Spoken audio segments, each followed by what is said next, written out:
Hi, my name is Callie. This is my video summary for Module 3 with Hansel and Gretel. So for first thing, before this module, I didn't realize I didn't have a ton of recollection of Hansel and Gretel as a story than I originally thought. I originally thought the tale was, there was one time that there was a trail of bread that was left, but they followed the trail back to the wrong house. And then they were cooked in an oven. I remember it ending very negatively.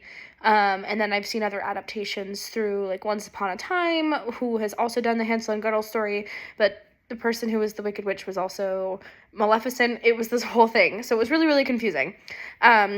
Two, I noticed there was a lot of mentions in the written version of Hansel and Gretel that we were reading this module of God and heaven, and then to kind of find out that these children are in the absolute opposite.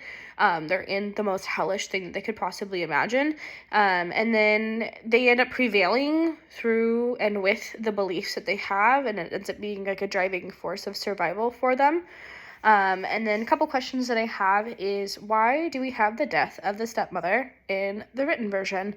I feel like it would have been more impactful for her to be there when they got back to the father's house, because it's almost like a revenge thing. She has to see that the children are alive and well after her many attempts of trying to get rid of them.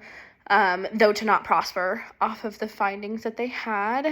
Other question is, why did the 1908 short film leave out any kind of trail attempt to get back to the father's house? I feel like that was a pinpointed moment that that is what I remember from the story when I was learning about it as a kid.